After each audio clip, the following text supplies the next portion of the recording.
All right, this is section 2, part 1 of customer service. We're going to talk about owning your customer service experience. Um, so first and foremost, you want to develop a customer service mission statement. So this is how you want the customers to feel when they do business with you, when they think about you, etc. This is going to be different than your business mission statement. This is strictly for customer service. So if you have employees, they need to not only be aware of that mission statement, but they need to buy into it and live it. They need to understand it. It needs to be part of their mantra when they're working every day. They need to deliver what you expect of them in terms of customer service. And customer service is more than just an attitude, it's attitude and action. So you can't just talk the talk, you have to live it every day. You need to walk the walk, and that's you as the owner. You can't tell your people to be friendly on the phone, excuse me, friendly on the phone if you're a jerk. So just think about that. And again, go back to your core values. Your customer service should fit what your core values are, what your vision statement is, what your mission statement is, like your culture. That customer service should fit that. So again, if you and your brand as well, what you're selling, you don't need that white glove customer service if you're a gas station. You still need good customer service, but you don't need the attention that you would if you are, let's say, working at a high-end clothing store, something like that. If you're transactional, if you're a price sensitive business, customers care more about what they ordered and getting it. So, sell it with a smile, but that's all you may need. But you also need to know who your customers are. So millennials, for example, and this came out of a Forbes article, are becoming more and more about transactions and price sensitivity than they are the actual experience. They care about the corporate culture, but they want to buy it and leave. I mean, just think about Amazon. You want to go on, you want to buy it, and you want to get out of there. Just want to click and later. You don't want to talk to anybody.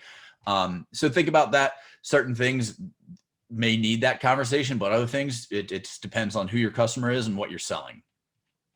Everybody in your business needs to be aware of customer service missions, goals, and processes. Your employees, anybody that you hire from outside, consultants, contractors, services, like accountants and lawyers, things like that.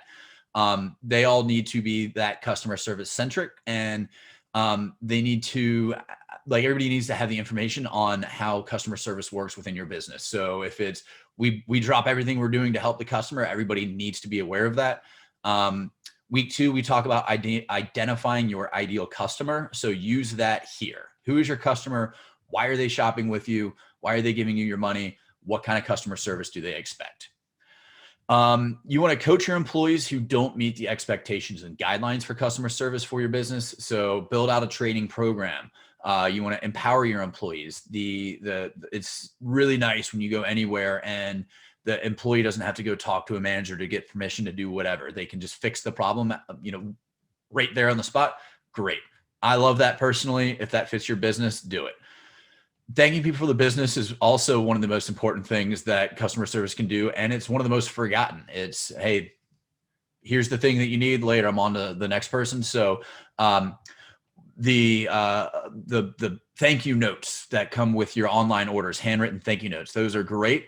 But the crazy thing is that's becoming more of a qualifier now than something that's a differentiator in the business. So we might be at some point in the future where everything is, you expect to get a handwritten note for everything that you purchase. So just think about that.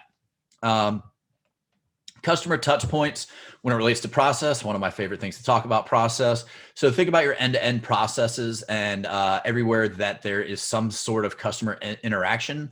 Those touch points should be reviewed, optimized to ensure that they're getting the best possible customer service experience. And now I say optimized, that doesn't make it more efficient. It makes it better for the customer. So if that requires you to spend more money, more time, more resources to make sure that that customer experience is what it should be, then you need to do that.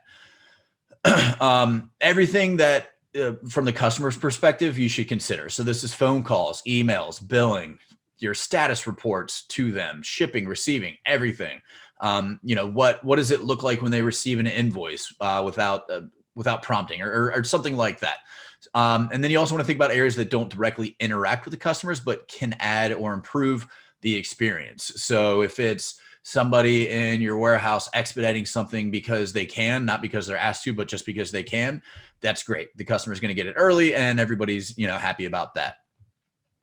And when you're reviewing your customer service stuff, you want to start documenting your end-to-end processes for review, because these are very important in terms of just making sure that you retain those customers. So if your receiving process isn't great, for example, like how there's something that could affect a customer without really having a direct interaction with the customer. So if you have like a bad receiving process, you could have issues fulfilling orders and possibly increase inventory to accommodate that, which means that you have too much inventory on hand, and then your working capitals and whatever. It can compound on itself. So improving your end-to-end processes could improve the whole customer experience. So you're more profitable. That gives you more cash, which you could have customer offers, employee bonuses, benefits, just improve your company all over. And then when you're doing the process review, you want to include your whole team in the review and listen to their pain points.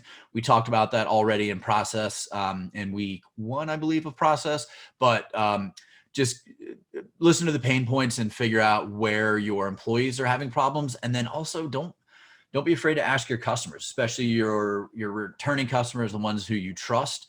Talk to your vendors as well. Find out where their pain points are, what they think that you can improve upon. You don't necessarily have to take everything. You don't have to implement everything that you hear, but you have to take it all into consideration. So seek it out, get some feedback, mull it over, and then just figure out how to deliver better customer service.